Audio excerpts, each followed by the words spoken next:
चलो पूरे ट्रिब्यूनल्स के टॉपिक को हम कॉम्प्रिहेंसिवली डिस्कस करते हैं। ये टॉपिक इसलिए इंपॉर्टेंट है बिकॉज 2027 में आपकी एक नेशनल ट्रिब्यूनल कमीशन में क्वेश्चन वेरी वेरी लाइकली कि वो आने वाला है, उसकी कंपोजिशन यूपीएससी प्रीलिम्स में जरूर पूछेगी। और ट्रिब्यूनल का एक ओवरऑल टॉपिक मेंस के लिए इंपॉर्टेंट रहने वाला है बिकॉज अभी पार्लियामेंट के अंदर ट्रिब्यूनल रिफॉर्म बिल पास कर दिया गया है। जो 10 साल पुराना डिस्प्यूट था between judiciary and the government, वो अभी सेटल होते हुए नजर आ रहा है। तो हम पूरी ट्रिब्यूनल के टॉपिक को समझते हैं। अगर ट्रिब्यूनल को डिफाइन करना हो, it is simply a quasi judicial body. Quasi का मतलब क्या होता है?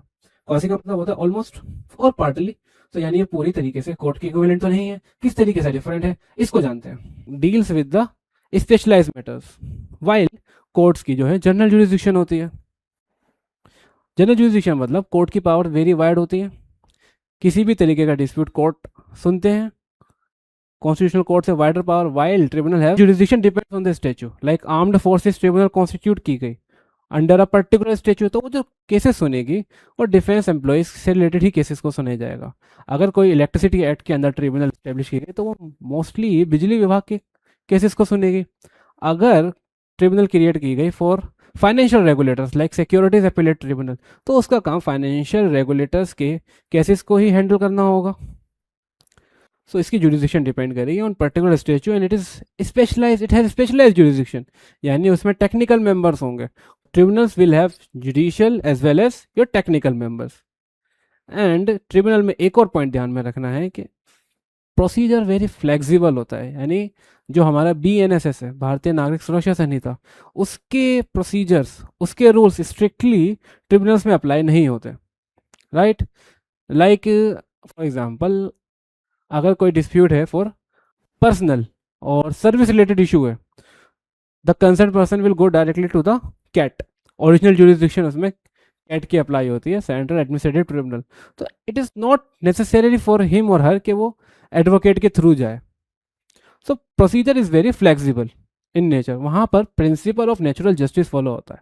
राइट, ये चीज़ हमें ध्यान में रखनी है। Our tribunal introduce in our criminal justice system. First, अभी हमने देखा specialization. Tribunal handles the technical matters. 1941 के अंदर हमारी आज़ादी से पहले एक ट्रिब्यूनल क्रिएट की गई थी, income tax appellate tribunal, for handling the income tax related issues. अब इनकम टैक्स रिलेटेड जो इश्यूज होते हैं they are very complex, technical in nature, तो उसके लिए हमें स्पेशलाइज्ड इंस्टीट्यूशंस की नीड पड़ेगी, स्पेशलाइज्ड मेंबर्स की नीड पड़ेगी। Therefore tribunals were constituted. Right. Second, speed. अब स्पीड की अगर बात करें, एनजीटी में आपको पता होगा कि एनजीटी को 6 महीने के अंदर केसेस को डिस्पोज करना होता है। Right, so tribunals bring efficiency and the speed in the justice system. अगर कोई इन्वायरमेंटल डिस्प्यूट होता, वो ट्रिब्यूनल के थ्रू ना जाते हुए कोर्ट के थ्रू जाता, तो उसमें एक टाइम लग जाता, तारीख पे तारीख। राइट। नेक्स्ट जो है वो है रिडक्शन ऑफ कोर्ट बर्डन। अगर हमारे अभी हाई कोर्ट को देखें, हाई कोर्ट में around 65 lakh cases overall pending हैं, तो उनका रिजोल्यूशन कैसे होगा? Through tribunals. तो they were expected to provide specialise expertise, ये हमने देखा। बैकलॉग इन कोर्ट्स बात की गई, ये भी 65 lakh cases in your high court. ये डेटा ध्यान रखना, इसको कई जगह you will quote. This data came from the national judicial data grid. ठीक है, इसको आप कोट करोगे whenever you will write the question on judicial reforms, और जुडिशरी पे कभी भी लिखोगे तो you will write the pendency of cases. तो please remember this fact and it will ensure the faster dispute resolution. जैसे अभी हमने एनजीटी के केस में देखा, एनजीटी को केस को डिस्पोज करने में 6 महीना पर उनको टाइमलाइन सेट कर रखी है। And inexpensive justice and reduce pressure on high courts. Right, जब भी आप ट्रिब्यूनल को इंट्रोड्यूस करोगे अपने मेंस के आंसर में, यू विल राइट कि it is a quasi judicial body, and ये पार्ट 14A का डिस्कशन जरूर करोगे। ओरिजिनली हमारे कॉन्स्टिट्यूशन में ट्रिब्यूनल्स का डिस्कशन नहीं था, बट ट्रिब्यूनल्स हमारी कॉन्स्टिट्यूट किए गए even before this 42nd amendment act. Tribunal को कॉन्स्टिट्यूशनलाइज कर दिया गया through this 42nd amendment act and this Swaran Singh committee. ये सो ये 3 चीज़ें हमें ज़रूर ध्यान में रखनी है, part 14A and your 42nd constitutional amendment act of 1976। Please remember these 3, part 14A, second 42nd constitutional amendment act, and thirdly your Swaran Singh committee. तो जब भी ट्रिब्यूनल का क्वेश्चन आएगा, इंट्रोडक्शन करोगे तो क्वासी जुडिशियल बॉडी के साथ साथ ये 3 चीज़ों का डिस्कशन जरूर होना चाहिए। अब इस पार्ट 14A के अंदर 2 चीज़ें क्रिएट की गई। First article 323A and second article 323B। ये इंट्रोड्यूस करा दिया गया हमारे कॉन्स्टिट्यूशन के अंदर। इन दोनों के बीच में क्या डिफरेंस है, सटल नुएंसेस क्या है, वो हमें पता होना चाहिए। As far as this article 323A is concern, it is related to your administrative tribunals, यानी कैट सेंट्रल एडमिनिस्ट्रेटिव ट्रिब्यूनल हो या स्टेट एडमिनिस्ट्रेटिव ट्रिब्यूनल्स हो, वो आर्टिकल 323A के अंदर ही कॉन्स्टिट्यूट की जाती हैं। इसका जो 323 के अंदर है, only parliament can constitute this administrative tribunal, not the state legislature. Third, you need to remember कि इसके अंदर hierarchy of courts, hierarchy of tribunals you can't create, यानी अगर SAT से रिलेटेड कोई अपील होगा वो सेंट्रल एडमिनिस्ट्रेटिव ट्रिब्यूनल में नहीं जाएगा, ठीक है, it will go directly to the high court. तो ये चीज़ आपको ध्यान में रखनी है आर्टिकल 323A के अंदर। First is only for administrative matters, second के पार्लियामेंट ही क्रिएट कर सकती है, थर्ड सिंगल लेवल हिरार्की इसमें एग्जिस्ट नहीं करती। अगर हम 323B की बात करें, tribunal for other matters, tribunal for other matters, be taxation हो सकती है, लैंड डिस्प्यूट से रिलेटेड हो सकता है, अर्बन प्रॉपर्टी, लेबर डिस्प्यूट्स हो सकते हैं, and your election related tribunal हो सकते हैं अंडर आर्टिकल 323B, एंड इसको पार्लियामेंट एंड स्टेट लेजिस्लेचर दोनों ही क्रिएट करता है। ये फैक्ट है, यहाँ से आपको प्रीलिम्स में पॉसिबल क्वेश्चन फॉर्म हो सकता है, हर कोई याद रखता है। जो अभी क्वेश्चन की पॉसिबिलिटी है वो है statutory body the national tribunal commission, उसको हम डिस्कस करेंगे इसी डिस्कशन के अंदर जब हम हमारा ट्रिब्यूनल रिफॉर्म बिल 2026 डिस्कस कर लेंगे, तो उसी के अंदर नेशनल ट्रिब्यूनल कमीशन को डिस्कस करेंगे, एंड इसी के अंदर hierarchy of tribunal can be created. तो ये दोनों डिफरेंस आपको पता होने चाहिए। ट्रिब्यूनल से रिलेटेड अगर जब भी आप मेन से रिलेटेड आंसर लिख रहे हो तो ये दो जजमेंट तो जरूर आने चाहिए। First is your L Chandra Kumar case, second is your Madras bar association case. First is L Chandra Kumar case, second is Madras bar association case. और भी केसेस हैं like your SP Sampath case, like your Roger Mathew case, but ये दो याद रख लो, it is more than sufficient. L Chandra Kumar case के अंदर यह था कि हाई कोर्ट की आप जुडिशियल रिव्यू को स्नैच नहीं कर सकते, you can't take away the high courts judicial review power as far as this tribunal is concerned, right.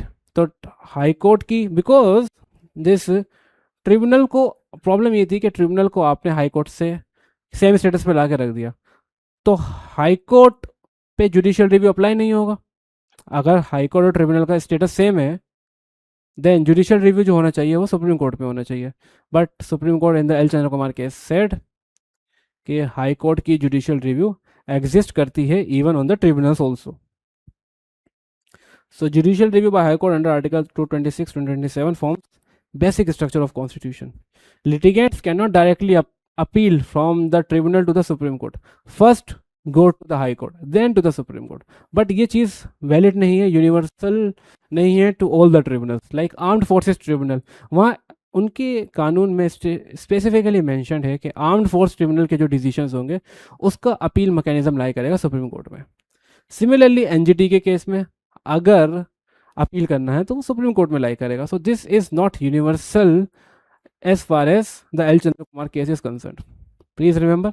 But आप हाई कोर्ट की जुडिशियल रिव्यू को स्नैच नहीं कर सकते। मद्रास बार एसोसिएशन के बहुत सारे केसेस हैं, 2010 का, 20 का, 21 का, 25 का। अभी हमें फोकस करना है Madras bar association case of 2025, because इसी से ही हमारा ट्रिब्यूनल रिफॉर्म बिल ऑफ 2026 आया। इस मद्रास बार एसोसिएशन केस ने ट्रिब्यूनल रिफॉर्म एक्ट ऑफ 2021 को स्ट्रक डाउन कर दिया, उसके कुछ प्रोविजंस को स्ट्रक डाउन कर दिया, जिसके बाद पार्लियामेंट ने tribunal reform bill of 2026 pass. Problem यही थी, ट्रिब्यूनल्स के साथ इशू यही रहा पिछले 10 सालों में कि एग्जीक्यूटिव की interference in the tribunal member और चेयरपर्सन की अपॉइंटमेंट में। सेकंड, आप अगर उनका टेन्योर को फिक्स कर दो, ठीक है, एंड फिर रीअपॉइंटमेंट का भी चांसेस उसके अंदर ऐड कर दो, तो एग्जीक्यूटिव का इन्फ्लुएंस और डिस्क्रिप्शन बहुत ज़्यादा बढ़ जाएगी। सो मद्रास बार एसोसिएशन केस ने यही चीज़ को आइडेंटिफाई करा एंड ट्रिब्यूनल रिफॉर्म एक्ट 2026 को नलीफाई कर दिया। तो it repeatedly struck down the executive dominated appointment rules and short tenures and directed the national tribunal commission, यही बॉडी अर्ज किया गया था पार्लियामेंट को कॉन्स्टिट्यूट करने के लिए। नाउ ये बॉडी कॉन्स्टिट्यूट कर दी गई है, इस बॉडी पे मैं कह रहा हूँ कि प्रीलिम्स में question very likely it will come. वैसे हम देखेंगे कि मद्रास बार एसोसिएशन केस ने क्या इश्यूज आइडेंटिफाई करे in the earlier tribunal reform act of 2021, जिसकी वजह से अभी हमारा न्यू मैकेनिज्म और this new tribunal reform bill of 2026 हम लेकर आ पाए। तो एक बात आपको ध्यान में रखना है कि सभी ट्रिब्यूनल जो हैं पार्ट 14A के अंदर कॉन्स्टिट्यूट नहीं हुई है। पार्ट 14A तो 1976 में आया। इससे पहले 1941 के अंदर हमने पहली ट्रिब्यूनल बना ली थी अपनी, राइट। तो जो क्रिएट की गई 323A के अंदर वो थी सेंट्रल एडमिनिस्ट्रेटिव ट्रिब्यूनल, जिसको क्रिएट किया गया via this administrative tribunal act of 1995। कुछ स्टेचुटरी ट्रिब्यूनल्स जो आपको ध्यान में रखना है कि ये भी 323B के अंदर या 323A के अंदर क्रिएट नहीं की गई है, लाइक योर एनजीटी एक्ट के अंदर बनी, आर्म फोर्सेज ट्रिब्यूनल एक्ट के अंदर बनी, एनसीएलटी और NCLAT national company law appellate tribunal ये क्रिएट की गई है under your companies act of 2013। Income tax appellate tribunal ये तो हमने देख ही लिया। नाउ बात कर लेते हैं कैट की, central administrative tribunal.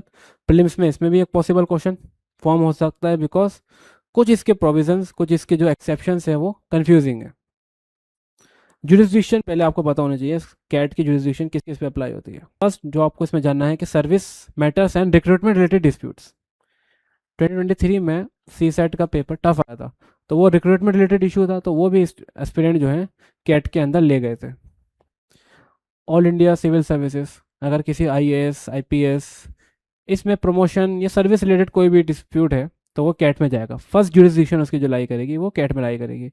Union civil services, अब यूनियन सिविल सर्विसेज में like Indian engineering services, Indian revenue services, right, तो उसके भी डिसीजन सबसे पहले जाना पड़ेगा कैट के अंदर। Civil post under the union, civilian employees of defence services. अब civilian employees of defence services के अंदर लाइक योर यूपीएससी एग्जाम के थ्रू एक पोस्ट होती है आईडीईएस, सिविल सर्विसेज एग्ज़ाम जो हमारा ऑर्डिनरी सिविल सर्विस एग्ज़ाम होता है, इसके अंडर ये आईडीईएस है, Indian defence state service, your Indian defence account service, या फिर एएफएचक्यू है, आर्म फोर्सेस हेडक्वार्टर।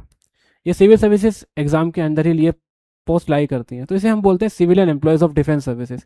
या आप मान लो एसएससी के थ्रू डिफेंस मिनिस्ट्री के अंदर एएसओ कोई अपॉइंट होता है, तो उसके केसेस भी कैट के अंदर जाएंगे, बिकॉज वो आते हैं civilian employees of defence services और the other employees of PSU corporation local authorities. But क्या क्या इसके अंदर कवर नहीं है ये भी हमें पता होना चाहिए। कैट कौन कौन से जुरिस्डिक्शन के मैटर्स को नहीं सुनेगी? अगर आर्म्ड फोर्सेस पर्सनल हो, सिविलियन एम्प्लॉयज़ को तो सुनेगी, बट आर्म्ड फोर्सेस पर्सनल को वो कैट की जुरिस्डिक्शन के अंदर नहीं आता, उनके मैटर्स जाएंगे आर्म्ड फोर्सेस ट्रिब्यूनल के अंदर।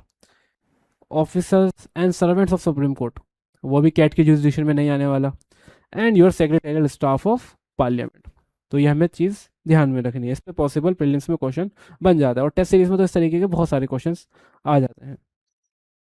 Cat is a multi member body, chair इसके अंदर चेयरमैन होंगे, राइट। जुडिशियल और एडमिनिस्ट्रेटिव दोनों मेंबर्स होंगे। Members are appointed by president of India based on recommendation from search cum selection committee. But अभी national tribunal commission आने के बाद ये चेंज हो जाएगी। अब जो कैट के मेंबर्स होंगे वो नेशनल ट्रिब्यूनल कमीशन के थ्रू अपॉइंट होंगे। एक नया मैकेनिज्म बनाया सर्च कम सिलेक्शन कमेटी का, वो हम आगे देखेंगे। उसके थ्रू कैट एसएटी और जितने भी अराउंड 19 ट्रिब्यूनल्स हैं उनके मेंबर्स उसी के थ्रू अपॉइंट होंगे। चेयरमैन में आपका सिटिंग और रिटायर्ड हाई कोर्ट जज और chief justice of high court भी हो सकते हैं। जुडिशियल में qualified similarly to high court जज, एंड एडमिनिस्ट्रेटिव मेंबर्स में मोस्टली ब्यूरोक्रेट्स।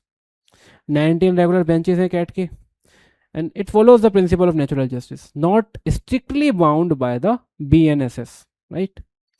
And CAT की power of contempt is almost similar or equivalent to the high court, ये भी हमें ध्यान रखना है। नेक्स्ट एनजीटी की अभी हमने बात करी कि विद इन 6 मंथ एनजीटी को डिस्पोज करना होता है केसेस को, so it makes the our justice system speedier. Through tribunals our justice system is becoming speedier.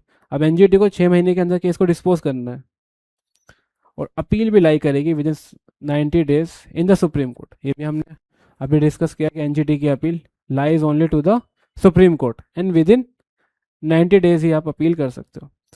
Prelims से रिलेटेड एक और फैक्ट कि कौन कौन से statutes are excluded from NGT's jurisdiction. First is your Wildlife Protection Act, and second is your FRA. ठीक है, अब भी बात करते हैं ट्रिब्यूनल रिफॉर्म्स एक्ट की। इसको स्ट्रक डाउन कर दिया मद्रास बार एसोसिएशन केस ने। तभी मैं कह रहा था कि ये मद्रास बार एसोसिएशन केस आपको याद रखना है। ये एक्चुअली 2017 से डिस्प्यूट चलता हुआ आ रहा है, फाइनेंस एक्ट ऑफ 2017। इसको इसके अंदर सेंट्रल गवर्नमेंट को पावर दी गई रूल्स बनाने की, उन रूल्स को स्ट्रक डाउन किया under this Roger Mathew case of 2019। उसके बाद ऑर्डिनेंस आता है, एग्जीक्यूटिव ऑर्डिनेंस लेके आता है, जुडिशरी उसको भी स्ट्रक डाउन कर देती है, एंड देन पार्लियामेंट कानून लेके आता है, सेम ऑर्डिनेंस को रिपीट कर देता है, कुछ भी चेंज नहीं करता, और वो ऑर्डिनेंस जो रिपीट होता है वो फॉर्म लेता है ट्रिब्यूनल रिफॉर्म एक्ट ऑफ 2021। अब ये tribunal reform act of 2021, then उसके बाद Madras bar association case of 2025, इसको स्ट्रक डाउन कर देता है। इसके बाद हमारा आता है ट्रिब्यूनल रिफॉर्म बिल। हमारा जो ट्रिब्यूनल रिफॉर्म एक्ट 2021 था उसमें इश्यूज क्या थे? पहले इस एक्ट के अंदर 4 साल का टेन्योर फिक्स कर दिया सुप्रीम कोर्ट के हिसाब से कि अगर ये टेन्योर शॉर्ट रहता है, प्लस इसके अंदर अगर आप रीअपॉइंटमेंट डाल देते हो, तो एग्जीक्यूटिव की इंटरफेरेंस है। 50 ईयर आपने इसमें क्राइटेरिया सेट कर दिया मिनिमम एज का, तो यंग प्रोफेशनल्स कभी भी इसमें इनकॉर्पोरेट नहीं हो पाएंगे, उनको आप डिबार्ड कर रहे हो। थर्डली, एक बहुत सीरियस इशू, अगर कोई पैनल है, सर्च कम सिलेक्शन कमिटी और पैनल, वो रिकमेंड करेगी नेम टू द एग्जीक्यूटिव, वो 2 नाम रिकमेंड करेगी। अब नाउ ये एग्जीक्यूटिव पर है वो किसको चुने, तो एग्जीक्यूटिव अपनी पसंद का इंसान को चुनेगा, राइट। तो सुप्रीम कोर्ट ने इसको भी एग्जीक्यूटिव इंटरफेरेंस माना कि पैनल जो रिकमेंड कर रही है 2 नाम, इससे एग्जीक्यूटिव चेरी पिकिंग करेगा।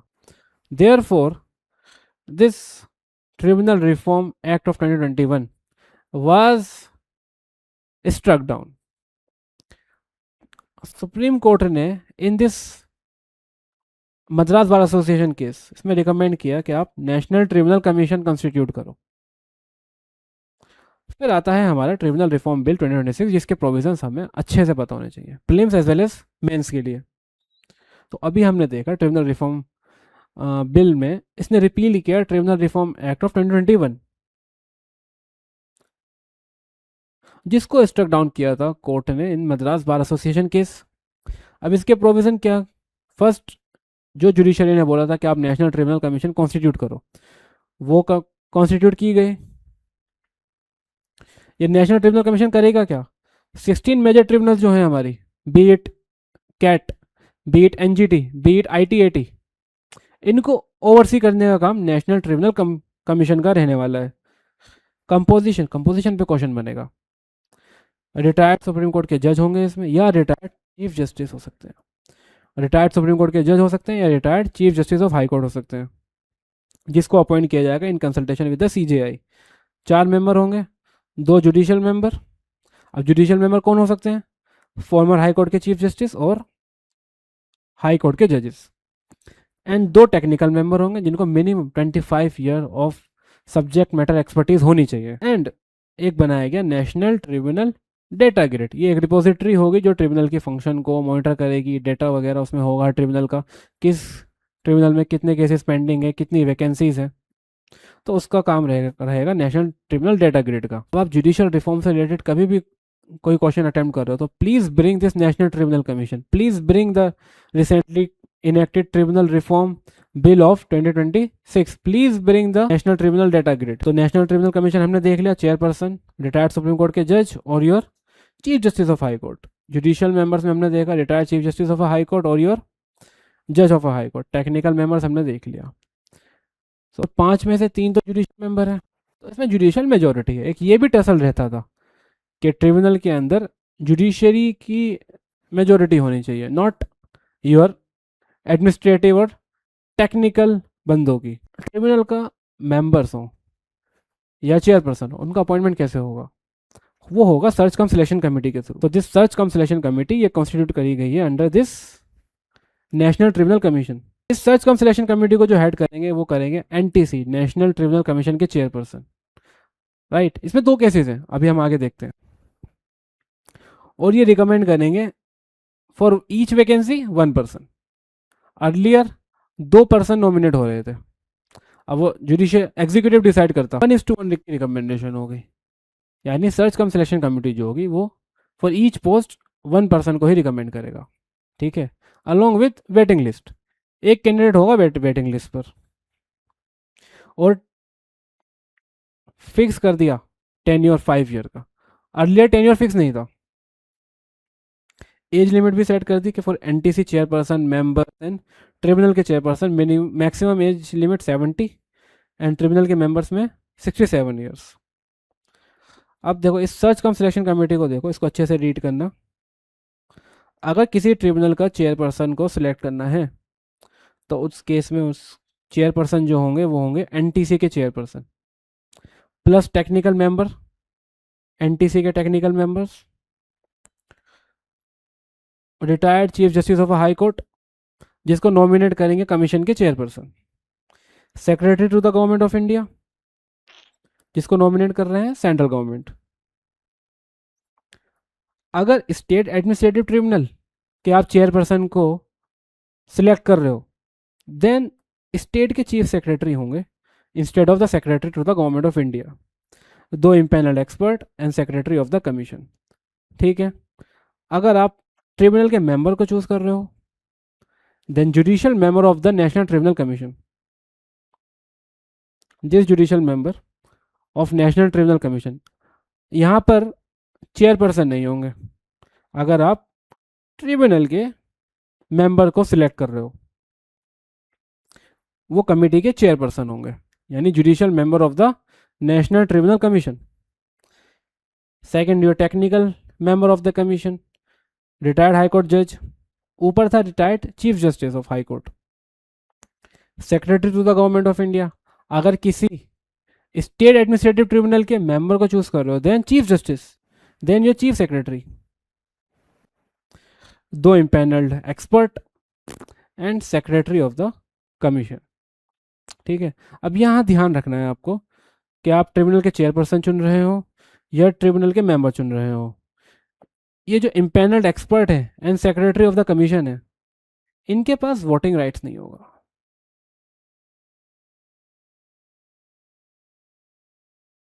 ये आपको ध्यान रखना है, no voting rights,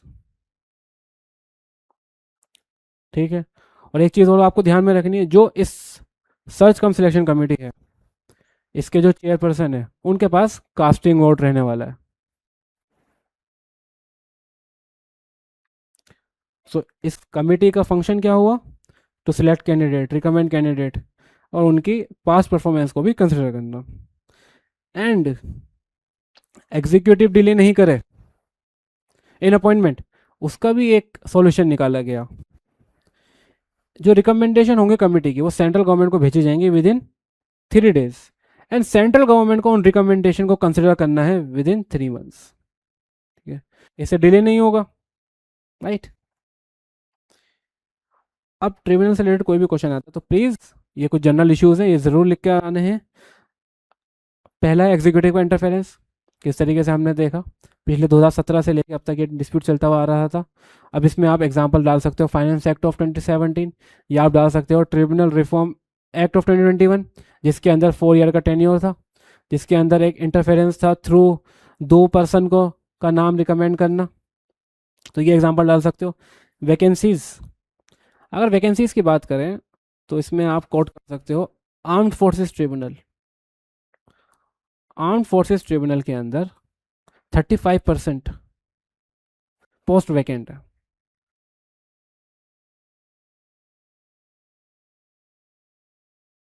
infrastructure, poor infrastructure, ठीक है, एंड मल्टीपल अपील। अभी ट्रिब्यूनल से मैटर जाएगा हाई कोर्ट में फिर सुप्रीम कोर्ट में जाएगा तो एक अनदर लिटिगेशन की लेयर आपने क्रिएट कर दी, तो ये भी हमें ध्यान रखना है। Lack of uniformity, different tribunals had different procedures, qualification, tenure, right, तो ये इशू ध्यान में रखना है। एंड आप याद एक और पॉइंट लिख सकते हो about the pending cases, income tax appellate tribunal के अंदर 91,000 केसेस पेंडिंग है, ठीक है, तो ये पॉइंट आप बिल्कुल कोट करोगे। वे फॉरवर्ड में बात करें तो ये केस, इसको अपना पॉइंट बना सकते हो, केस इन पॉइंट भी बना सकते हो और इसको वे फॉरवर्ड में भी लिख सकते हो और इसको कंक्लूजन में भी लिख सकते हो। कि हमें यूके का मॉडल अडॉप्ट करना चाहिए if we want to reduce the pendency of the cases, tribunal में एक और additional layer of litigation create नहीं हो, 2 tier model of United Kingdom, इसको कोट कर सकते हो, and focus on ADR mediation, तो ट्रिब्यूनल्स में या कोर्ट में केसेस जाएंगे ही नहीं।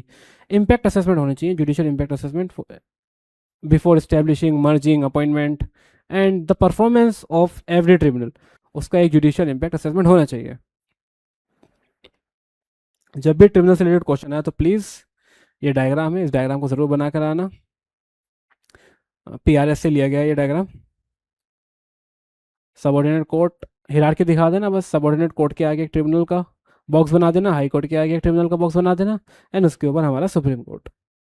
और ये आपके प्रीलिम्स के लिए ये भी पीआरएस से निकाला गया है कि अपीलेट जुरिडिक्शन किस ट्रिब्यूनल की कहाँ लाई करती है, ये आपको एक बार देख लेना है। ट्रिब्यूनल्स में इतना ही था, स्पेसिफिक फोकस करना है tribunal reform bill of 2026 and your national tribunal commission. Okay.